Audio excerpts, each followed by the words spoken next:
सुषमा जी, स्वागत है आपका। नमस्कार मैम। जी नमस्कार, आप कहाँ से बात कर रही हैं? मैम मैं हरियाणा अम्बाला से बात कर रही हूँ। जी मैम, आपका सवाल।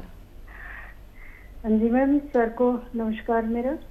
सुषमा जी, स्वागत है हमारे प्रोग्राम में। हाँ जी सर परसों फोन किया था मैंने आपको बेटी के बारे में सर। हाँ जी, तो वो लाजवंती के बीज बताए थे सर आपने, वो दे रही हूँ मैं इसे, तो हल्का सा मतलब फर्क लगा है सर। मैंने फोन इसलिए किया है भी, आप उसके लिए दुआ करो, आपकी दुआ बहुत लगती है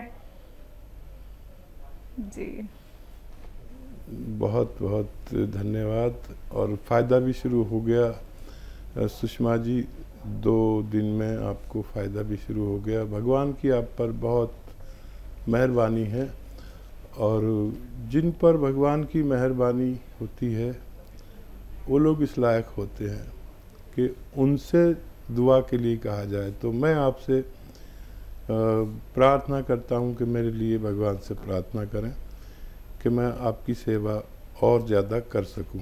बहरहाल आपने मुझसे कहा है, तो देखिए मेरे प्रोग्राम में या मुझ में और दूसरे लोगों में यही फ़र्क है कि आप मुझसे दुआ के लिए कहें या ना कहें, मैं आप लोगों के लिए अपने यानी मशवरे के साथ दुआ भी खामोशी से करता हूँ और रोज़ करता हूँ कि ए भगवान, मेरे साथ जो व्यूअर्स जुड़े हुए हैं, अगर तुझे मेरी लाज रखनी है तो मेरे बताए हुए मशवरे में उनको फ़ायदा लिख दे, उनको हुक्म दे दे उन दवाओं को, उन मशवरों को, कि उन मरीज़ों को फ़ायदा दे दे। शायद इसी का असर हो, और मैं विशेष दुआ भी करूँगा कि आपके बच्चे को फ़ायदा हो जाए। जी। दिल्ली से हैं लाजवंती जी, स्वागत है आपका। हेलो लाजवंती जी, आपको मेरी आवाज मिल पा रही है? हाँ जी नमस्कार। जी नमस्कार मैम। हाँ नमस्कार गुरु जी। आपका तो नाम लाजवंती जी दवाओं वाला नाम है, पहले भी शायद बात हुई है आपसे। हाँ जी, मेरी 2 बार बात हो चुकी है आपसे। कोई प्रोग्राम ऐसा नहीं कि मैं आपका नाम ना लेता हूँ। हाँ, पहले मेरा नाम आपने गलत किया था, लता नाम लिया था जी। हाँ, तो और बहुत बहुत नमस्कार आपको, आपके चरणों में कोटि कोटि नमन मेरा। स्वागत आपका बहुत। हाँ, मैं पूछना चाह रही थी, मेरे 3 सवाल हैं आपसे। एक तो जो गोंद मोरिंगा है, तो ये सफेद वाला जो आप देते हैं, तो हमने जो पेड़ से निकाला है वो तो थोड़ा ब्राउन कलर का होता है, और जो काला गोंद ये कौन से पेड़ का होता है? ठीक है। और एक मेरे दामाद के दोस्त हैं, उनकी उम्र हो गई कोई 55-56 साल, उनके पैर में गैंग्रीन हो गया है, उनके पैर का काटने की नौबत आ गई, तो उनके लिए कोई इलाज हो तो बताइए आप प्लीज। ठीक है। अच्छा देखिए, जो गोंद मोरिंगा है, ये जब फर्टिलाइज़र में पैदा होता है तो ऐसा होता है जैसा आपको मिलता है पेड़ से, और वो प्रोसेस नहीं हुआ होता, तो उसको लोग इस्तेमाल करते हैं। ये जो गोंद मोरिंगा है, इसको जब हम 3 साल तक किसी खेत में फर्टिलाइज़र नहीं डालते और गोबर की खाद और ऑर्गेनिक खाद जो डालते हैं, जिसे ऑर्गेनिक कहते हैं, तो वो ऐसा होता है जैसा मैं बताता हूँ, और जो आप बता रही है वो फर्टिलाइज़र वाला है, जो प्रोसेस भी नहीं हुआ होता। हम जो देते हैं वो एक प्रोसेस वाला होता है, और उसी को असली माना जाता है, असली इसको भी माना जाता है, लेकिन ये किसी काम का नहीं है सिवाय इसके कि आपको विटामिन सी वगैरह दे दे। और दूसरा सवाल आपका कि गोंद स्याह कौन से पेड़ से आता है, ये आबनूस का पेड़ होता है। इस पेड़ से कभी किस ज़माने में जब मेटल नहीं था, मेटल की बांसुरी वगैरह, मेटल का प्रयोग शुरू नहीं हुआ था, उस ज़माने में इसकी लकड़ी से बांसुरी बनती थी। ये बिल्कुल काला होता है काली बांसुरी होती थी, और अब मेटल वगैरह चल पड़े हैं, लेकिन अभी भी किसी किसी के पास वो बांसुरी मौजूद रहती है। एक बिल्कुल काले रंग का पेड़ जिससे काला गोंद निकलता है, उसे ही गोंदसिया कहते हैं। और एक कोशिश कर सकते हैं, वादा कुछ नहीं, उनको डॉक्टरों की दवाओं के साथ आप अलसी को हल्का सा भून लें और 1 चम्मच अलसी खिलाएं मरीज़ को, और 1 चुटकी नमक ज़ैतून, 1 चुटकी खाने का सोडा 2 गिलास पानी में मिलाकर 1 चम्मच अलसी दें। 1 टाइम दिन में या 2 टाइम लगातार दें। कुछ फ़ायदा हो तो हमसे आप बात करते रहें, वरना आप डॉक्टरों की बात मान सकते हैं। जी, जम्मू से हैं अनीता जी, स्वागत है आपका। हेलो मैडम, नमस्कार। जी नमस्कार सर। मैडम हम हकीम सुलेमान जी का प्रोग्राम देखते हैं, हम नंबर की को मैं मिला रहा था, मिल नहीं रहा था। आपके सामने हाजिर हूँ, बताइए क्या सवाल है। सर हमने मंगवाना था नमक जैतून जैतून का सिरका, गोंद मोरिंगा, गोंद सिया। आप हेल्पलाइन नंबर पर बात करें, दूसरा जो नंबर आ रहा है उस पर। किसी रोग के बारे में अगर आपको कोई सवाल करना है तो हम आपके सामने हाजिर हैं, कोई भी सवाल कर सकते हैं। ऑर्डर के लिए हेल्पलाइन नंबर लीजिए, उन पर बात करें, आपकी मदद की जाएगी। जी, अगले कॉलर हैं हमारे साथ, स्वागत है आपका। हेलो जी, अस्सलाम वालेकुम। वालेकुम सलाम, आपका नाम क्या है? जी मेरा नाम अफरोजा। जी, आपका सवाल? जी मेरा सवाल बहुत तसल्ली के साथ हकीम भी और आप भी बहुत इत्मीनान के साथ सुनियो, मुझे बहुत परेशानी हो रही। बताइए। बीच में काटना मत, मुझे दिक्कत क्या हो रही कि मेरा गैस बनो बहुत ज्यादा। और मैंने एंडोस्कोपी भी करा ली और अल्ट्रासाउंड भी मेरे कई हो लिए। अल्ट्रासाउंड में बस लीवर पे चल दिया वो, और कोई बात नहीं आती। तो जी अब गैस जो बनो ना, वो ना तो बाहर हो ना तो अलग हो, बस ऊपर में चढ़ा रहो गैस वो। अच्छा, भूख नहीं लगती बिल्कुल भी। और क्या नाम, यह दिक्कत मेरे पेट में हो, बस जो गैस बनो ना पास हो, दवा कुछ हो, और पेशाब भी बहुत कम हो मुझे। ठीक है, ठीक है जी।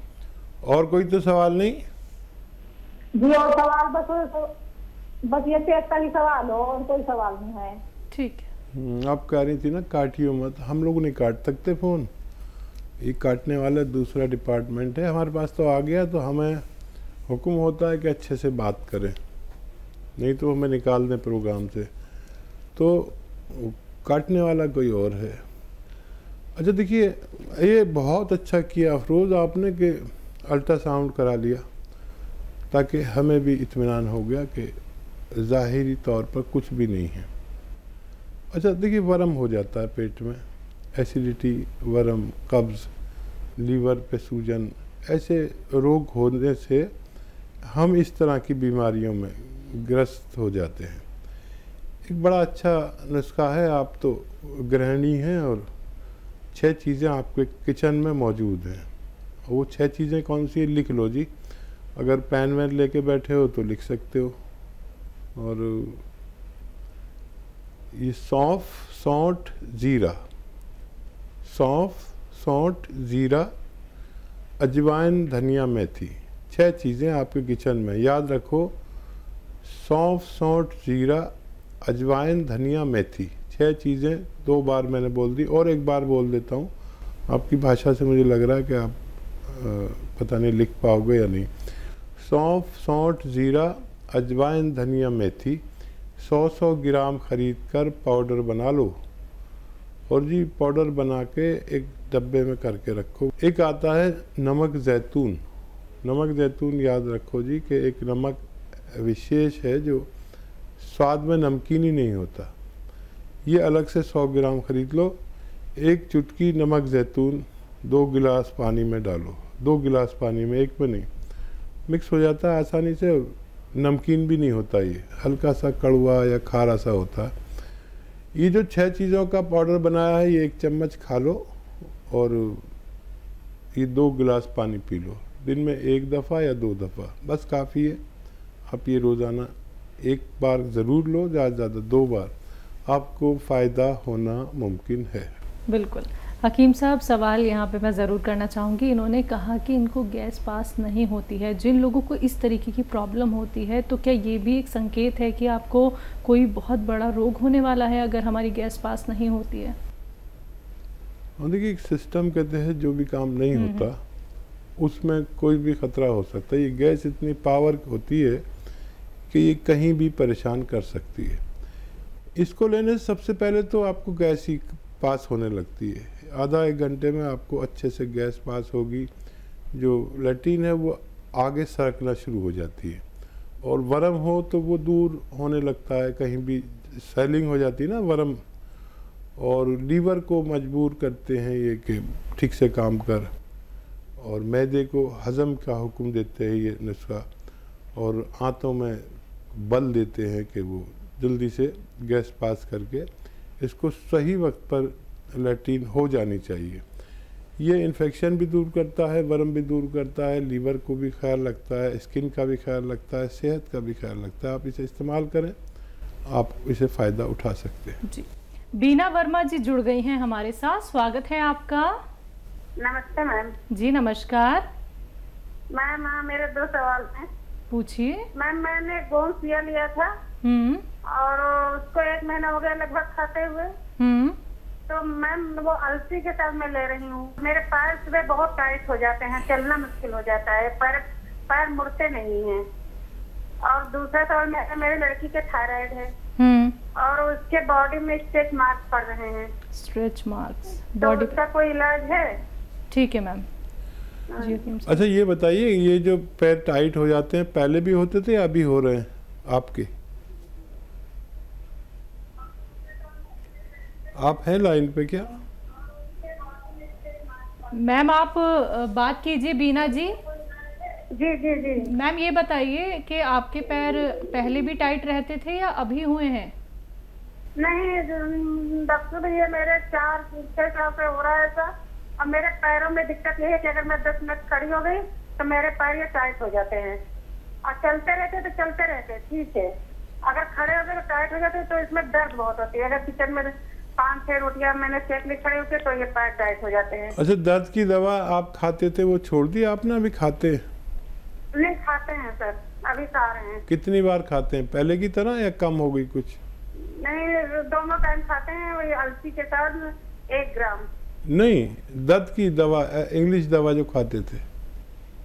दर्द की दवा नहीं लेते कोई। ठीक है। अच्छा देखिए, फ़ायदा तो है, अगर दर्द की दवा इंग्लिश छूट गई है तो फ़ायदा तो है। इसमें 3-4 महीने भी लग सकते हैं, और ये खिंचाव आता है तो ये दवा से ही आता है। ये अच्छा काम करना शुरू कर दिया है, माना कि 1 महीना हो गया, लेकिन अभी 2 महीने की दवा और है आपके पास। वज़न ना उठाएं, मेहनत ना करें, वेस्टर्न टॉयलेट कुर्सी वाला शौचालय इस्तेमाल करें, और आप ये इस्तेमाल करते हुए आप लगातार भगवान से मदद मांगें। वज़न बिल्कुल ना उठाएं, झाड़ू पोछा भी ना करें, वेस्टर्न टॉयलेट कुर्सी वाला शौचालय इस्तेमाल करें। अभी बहुत गुंजाइश है आपके अच्छा होने में, और वज़न ज़्यादा है तो उसको भी कम कर लें। जिनको वो निशानात आ गए हैं उनके लिए आप अलसी और इसको हल्का सा भूनकर अलसी को 1 चम्मच अलसी और 1 चुटकी नमक जैतून के पानी के साथ रोज़ाना 1 बार लिया करें, उनको फ़ायदा होना मुमकिन है। थायराइड हकीम साहब? अगर थायराइड भी है तो 1 चम्मच धनिया, आधा चम्मच अलसी और 1 चुटकी नमक जैतून लगातार दिन में 2 बार सुबह निहार में और रात को सोते वक्त दें, तो उनके भी दोनों रोगों में फ़ायदा होना मुमकिन है। लेकिन जल्दी मत करना, 7-8 महीने भी लग सकते हैं।